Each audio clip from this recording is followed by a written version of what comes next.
Good afternoon, Cross Timbers. Today is Monday, August 31st, and this is Texan TV News from Tarleton State University, campus in Stephenville, Texas.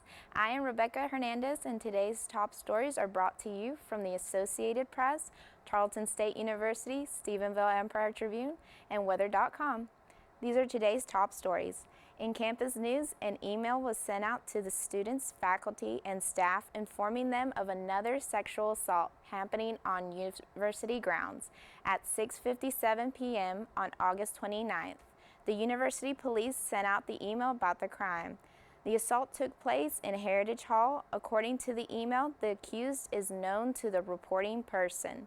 Tarleton State University issues emails to the entire student body as assaults are reported, giving what information they are able to relinquish at the time, as well as a list of tips to keep the students safe as they go about their lives on campus. Texan News will keep you updated as information is released. In local news, according to the Stephenville Empire-Tribune, the Citizen Police Academy is back with nearly full attendance this year. Chief Police Jason King says interest rises and wanes, but we felt that there was enough enthusiasm for it to bring it back this year. The Academy is a 10-week course that aims at providing residents an inside look at what police work is all about, and more specifically, the city's police department. To take part in the course, an individual must have a high school graduate or possess a GED certification and be 21 years of age, pass a written test and complete an obstacle course, undergo background check and take a polygraph test, have oral interview and do drug and medical screening. If the individual passes all of that and is hired, they must then go to the police academy in Tarrant County, where they encounter 700 plus hours in training. Now, today's top Texas national and international news from the Associated Press. In Texas news, as proposed by Senator Charles Schwartner, a new law will go into effect in September. All potential new hires for any state agency or public college will have their work eligibility run through an employment verification system managed by the U.S. Citizenship Immigration Services. And this law is designated to keep taxpayer dollars from going to workers who are not authorized to be in the country.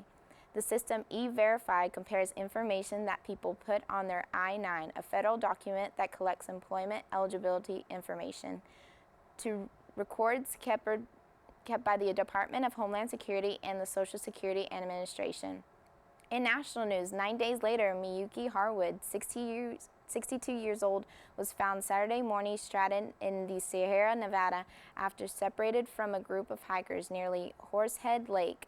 Harwood survived by using the water filter to drink from a creek. She was airlifted into the hospital after being found injured with some broken bones and now remains in stable condition. Here's what Fresno County Sheriff Margaret Mims and a California Highway Patrol officer and paramedic have to say. They found her in a very remote area of the Sierra Nevada mountains on a very rocky location. She was injured. She does have some broken bones, and we don't know the specifics, or at this time we'll comment on the specifics of any further injuries that she has. What made this search and rescue extremely difficult from the very beginning was the rough fire that's burning just south of this location. The smoky conditions made the search and rescue extremely difficult. The California Highway Patrol was able to find a way into the area where Miss Harwood was found. We are in contact with some family members who should be with her as we speak, so the message will be getting out about her condition. I will tell you that I was uplifted when I was able to see her in the hospital and she was able to speak. Her voice was strong. She was extremely thankful that people were looking for her and that we found her. The search teams on the ground, she heard them talking. She heard voices, and she grabbed a whistle that she had with her and blew her whistle. And that alerted the rescuers on the ground to be able to find her. When you're 9 days into it, you're really starting to wonder if the dividend's going to pay off for you, and then have such a success story is utterly amazing, and it just tickles us all to death that we have good news at the end of 9 days, because that is rather amazing survival for that length of time. In international news, migrants continue to travel by rail and by foot across Europe, hoping to escape war and poverty in the Middle East. Africa and Asia start a new life. Here's the AP video. On a seemingly endless journey, hundreds of thousands of migrants are trekking across Europe. In Macedonia, migrants arrived from Greece looking to board trains to Serbia. Many braved barbed wire erected on the Hungarian side of the border to keep them out. Yet once reaching Hungary, exhausted, they rested on village streets.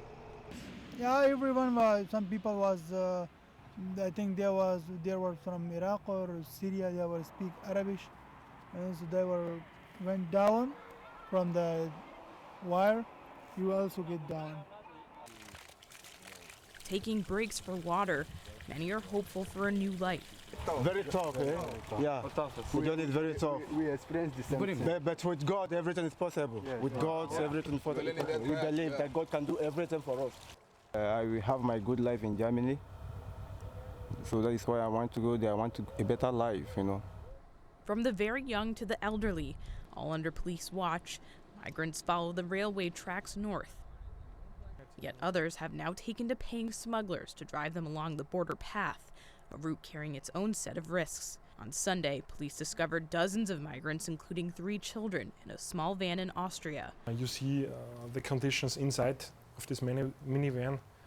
So normally you don't even would keep animals like this. Pope Francis, speaking at the Vatican, called on the world to pray for those who have died and those who continue suffering for a better life. Emily Roseman, Associated Press. And that was a touching story. For today's weather forecast will be sunny with a high of 94 degrees and a low of 69 degrees. On Tuesday, it will be mostly sunny with a high of 93 degrees and a low of 69 degrees. The rest of the week will be mostly sunny with a high of 93 degrees and a low of 70 degrees. This has been a production of Texan TV News and a product of Texan News Service from the Tarleton State University campus in Stephenville, Texas. Tune in to Northland Cable Channel 9 on weekdays at 12:30 to each day's top stories.